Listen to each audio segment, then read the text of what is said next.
Thank you all for coming. I will be very brief, just a little bit of run of show. Joining me today is Mayor Stanton, Councilman Waring, Chief Williams, Commander Aaron Thomas from our Drug Enforcement Bureau, Lieutenant Brian Frudenthal from our Vice Bureau, and Sergeant Mark Doty from our Vice Bureau. We will keep our remarks as brief as we can. We want to share some good news with you, some troubling news, and then I'm going to let most of these people go back to work. I will keep Lieutenant Frudenthal and Sergeant Doty here if you have specific questions about our recent operation. With that, I'd like to introduce Mayor Stanton. All right, thank you very much. Thanks, everyone, for being here. We're here for a couple reasons, obviously, to talk about this important police work that's been done, successful police work by Chief and your team, but also to make the community aware that today is National Human Trafficking Awareness Day here in the city of Phoenix and around the United States of America.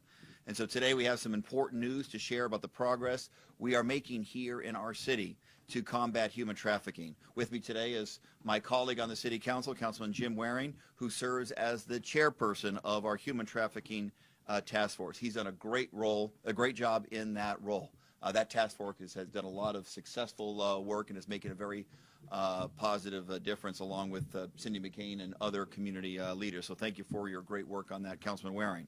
Also with this is Chief Jerry Williams, who leads the best police force in the United States of America, and she has made human trafficking one of her priorities as the leader of the Phoenix Police Department. It's a sad reality that human trafficking happens everywhere, around the globe, around our country, and even here in Phoenix. All parts of the city, by the way. It's not limited to certain communities or neighborhoods. It happens everywhere in our community. And it deprives victims of their freedom, their dignity, and their basic human rights. We cannot tolerate this activity in the city of Phoenix, and we all have an obligation to do our part to end it. That's why we created the Human Trafficking Task Force 4 years ago, to bring together outstanding community leaders, partners, to offer our city resources, and to make sure that we are taking the lead on ending human trafficking in our community. And again, I couldn't pick a better person than Councilman Waring. From the very beginning, he's poured himself into this mission, and it's made a real difference. And this task force is turning Phoenix into a national model for combating human trafficking. Our focus has been finding long-term solutions to ending human trafficking, a multi-pronged approach that includes victim services, awareness and outreach, and of course, training for our law enforcement officials. It actually was started in advance of the Super Bowl to make sure we had the safest Super Bowl possible, but Councilman Waring and the leadership decided, let's keep this going because we've had so much success. And it includes getting tougher on human trafficking crimes. Now in the city of Phoenix, those who are caught soliciting prostitution face mandatory arrest. First-time offenders are now required to participate in a mandatory diversion program. I know it seems incredible that wasn't done before, but that actually has been a cutting-edge program here in the city of Phoenix. Enforcement is key, and it's a top priority. That's what today is all about. And I'm proud that the Phoenix Police Department, whose diligence led to the arrest of more than 80 people in a recent vice operation. We're going to get the details in just a few moments. Chief Williams will give us the details of that successful police operation. Our job isn't complete, but we're making progress, and we're going to keep at it in the city of Phoenix. And now I'd like to introduce the person who I said so many nice words about, my friend on the City Council, Councilman Jim Waring, chair of our Human Trafficking Task Force. Councilman. Thank you, Mayor. I really want to thank the mayor for making this such a prominent issue in the city of Phoenix. It is absolutely, if you came to our subcommittee, which I co-chair with Cindy McCain, as was mentioned, the stories that we hear from survivors are absolutely appalling. I cannot emphasize enough how hard it is for those of us, and I have several of my committee members here today, and we're very proud to have you here, and thank you for your work. If you came and listened to these stories, you would be appalled at what people do to each other and be just incredibly moved, I think, by the stories of the survivors and how they bounce back. A lot of these folks were the victims of abuse when they were kids, and it is just hard for me to comprehend. So again, Mayor Stanton deserves the city's thanks for his work in bringing the focus to this. He appointed me chair of the committee, as he mentioned, before the Super Bowl. My only request is that we do not stop with the end of the Super Bowl, which is obviously almost 3 years ago now. We started this committee over 4 years ago. It's hard to believe. And we're just very excited going forward about some of the progress that we've made. Some of you may have been in attendance at the opening of Starfish Place, first in its kind, we believe, in the country for sure, but possibly even the world, as a place for victims who have families. There were places for people to go who are single, do not have children, but we are very excited that the city was able to open a facility that will help families recover, because a lot of the victims obviously are female, have children, and don't have a place to put their kids while they're trying to get either educated, off drugs, what have you. We're very excited that there is now a place for them to find some respite from the horror that they have gone through. It is amazing how this is a day-to-day activity. I want to thank Clear Channel, the major sports teams. All 4 major sports teams in the Valley have really participated in trying to get the word out to the victims. Are predominantly female, so we want to make sure that men, who are predominantly the buyers of sex in the Valley, this is not a victimless crime. This is a disgusting, abhorrent practice that we need to make stop. A lot of cities don't even have a vice squad. I was shocked to learn when we first started delving into this issue. We're very proud that the city of Phoenix not only has one, but it is a robust body that is extremely active, as you're about to hear in a moment. And we're very proud of their activities, but let the word go forth. If you are in the market to buy sex from anyone, underage or otherwise, if we find you, we're going to make the punishment hurt as much as possible.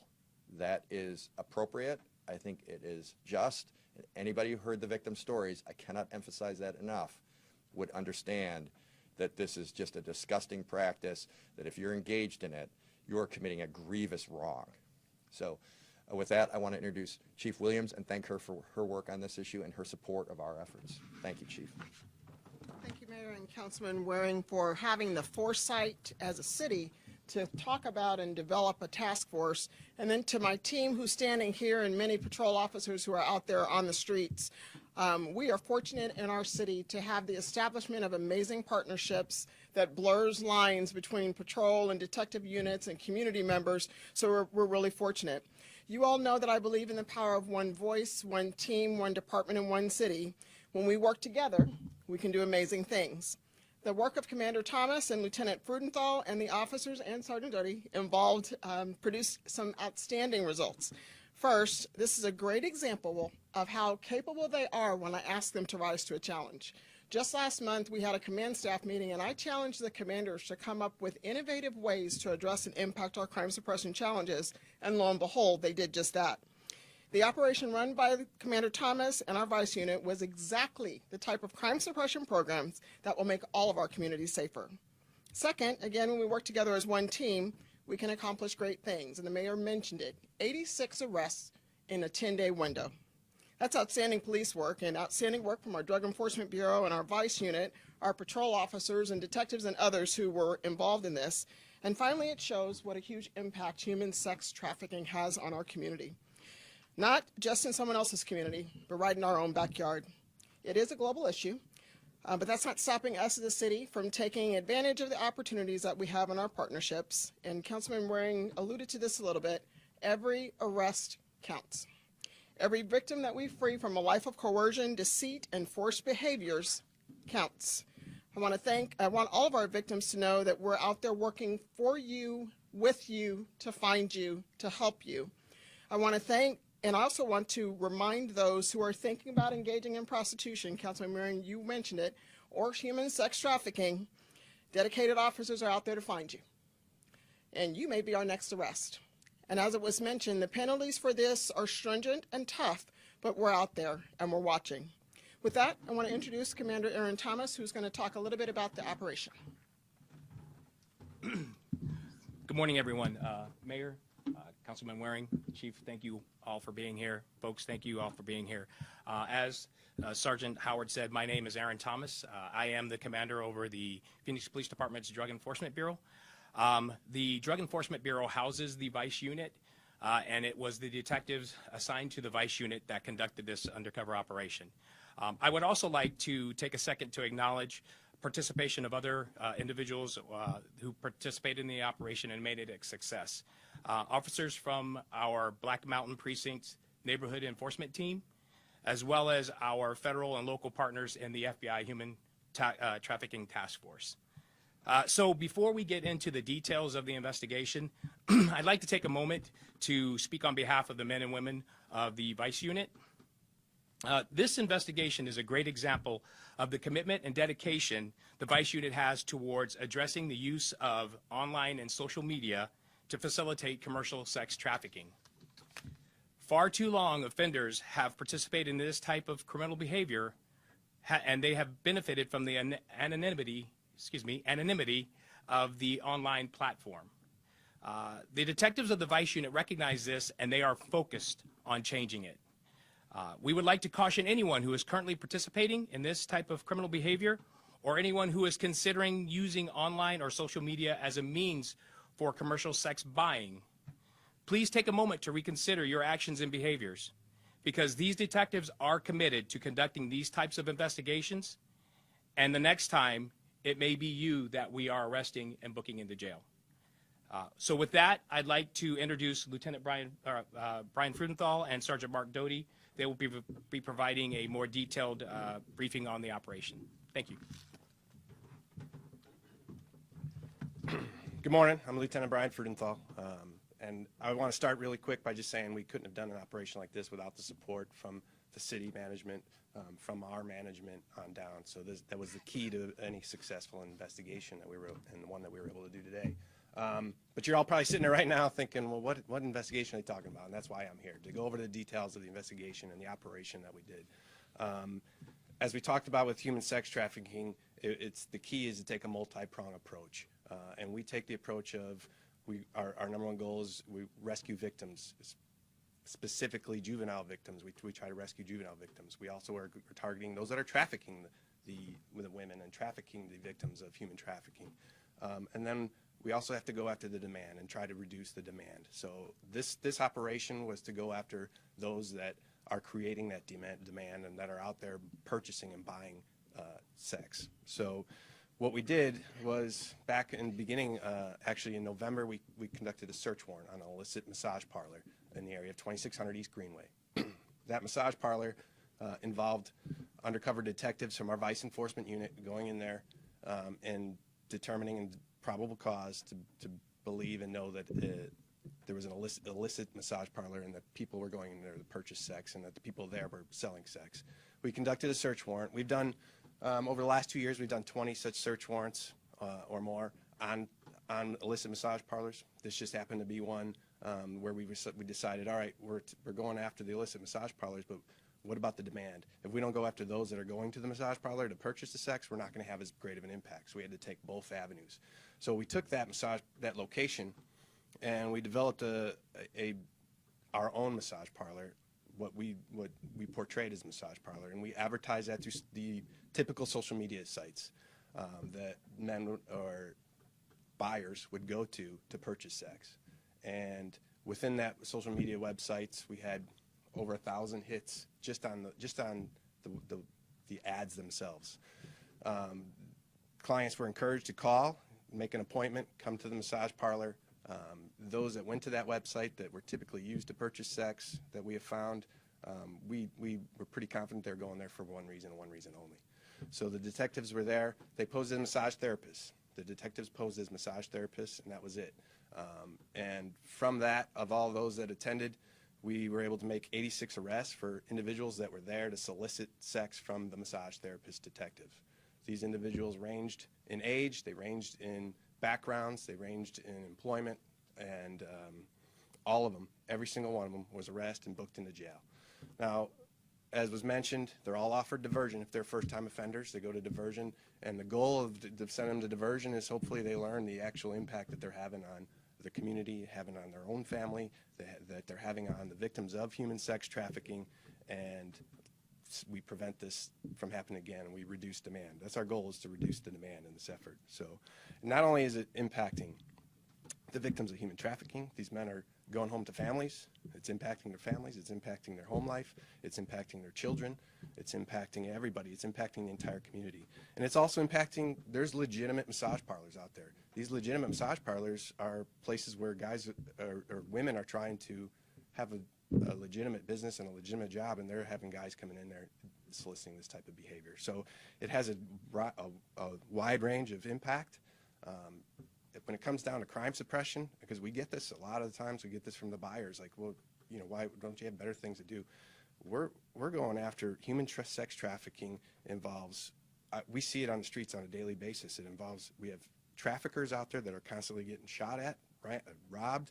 We got victims of human sex trafficking that are forced into this life, that are living a life that nobody should have to live, and that we're trying to impact that. And this has a large impact on crime suppression, not just human sex trafficking. I'm available for questions. John? Before I let the larger group go, does anybody have specific questions for somebody here? After that, I'll let the leaders leave, and Lieutenant Frudenthal and Sergeant Doty will stay around for some specific questions. The operation was in November. When did it wrap up? Also in November? And I guess for the mayor and for chief, is there a reason it was being held back to announce today? Was it time for the awareness day? So thank you for the question. So there's no reason to hold back. We believe in not just making the arrest, we believe in making the case. So it takes some time to put the case together. And then at the same time, we really want to do right by our victims too. So there's no reason for the pause. We're just trying to package the entire case versus just the arrest. And I think the mayor may have to leave. I don't know, Mayor, if you wanted to say I have 11:30. The timing of the announcement, I'll leave it to others to say when the timing of the announcement of the bust. Oh, right. Well, it's Human Sex Trafficking Month, number one, but number two, it's taken that long for us to get everything together in a crime suppression fashion. And what I'm hopeful of this year, and I know the mayor and council will back us up on this, we have so much more going on crime suppression-wise because I have amazing people who are coming up with really innovative ways to loop technology and crime and making sure we do right by our victims. Yeah, but certainly it's apropos that we're making this announcement on human trafficking, make sure I get the exact title correctly, the Human Trafficking Awareness Day, because the point we need to make, obviously we're talking about a major successful operation by the Phoenix Police Department. The point everyone watching this or reading about this needs to know is that this activity affects everyone, all socioeconomic classes, race, religions, all neighborhoods, and not just in other places in the globe that you're hearing about it. It tragically affects us right here in Phoenix, Arizona, and all of us have a responsibility to be part of the solution, whether it be law enforcement, elected officials, businesses, nonprofits that help the survivors of human trafficking, the faith community, et cetera. So that's why we're making a bigger deal of it as we can possibly today, is to send a clear message. This affects all of us, and all of us need to be part of the solution. To answer the date of the operation, the original search warrant occurred in November. The actual operation went from December 4th to December 15th. Did anybody that was arrested in this state, did it turn out they had warrants or there were other crimes solved for this? There were definitely other crimes involved. In fact, we had an escapee that jumped off a second-story balcony to get away from an arrest during this incident. But there were definitely other crimes associated. We had firearms that were involved that were brought to the massage parlor, that were brought inside. So there were, yes. And to reiterate, these locations, we've done multiple of these search warrants, and we have been on these search warrants where we see, or these women are forced to live there. They live there 24/7. They're on call all the time, where they have to perform their duties, and they're expected, and they're being trafficked by somebody above them that's forcing them into this lifestyle. When you see the living quarters of what these people have to live in to run one of these massage parlors, it's ridiculous. I'm going to let the chief and the commander get back to work. I'd love to give you guys some individual opportunities to speak with Lieutenant Frudenthal and Sergeant Doty if you have questions for them. So thank you all for coming, and we'll stay in the room here for a little bit longer if you have anything specific.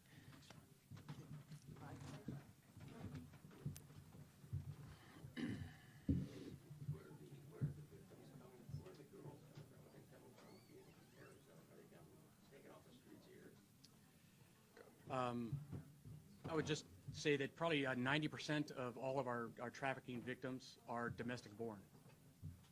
So from all walks of life throughout the United States. When it comes to the massage parlors, we do typically see them come from Asian countries, are brought here from Asian countries when it comes to the massage parlors. Are there any other organizations you're working with that are helping to curtail those that are coming from overseas? We work with both our federal partners as well as other agencies throughout the United States. So we have a great working relationship with all of them. So it's common for us to get called by another department and say, hey, I've got a trafficker that might be in your area. Can you help us out? And so we will work with that agency or that, whether it be federal or local or state. And yeah, we are embedded with the FBI and Homeland Security. We are part of the FBI task force when it comes to human trafficking and Homeland Security. What other things can local citizens do that if they suspect a place they may possibly could do this, not just massage parlors, but anything? Sure, you can.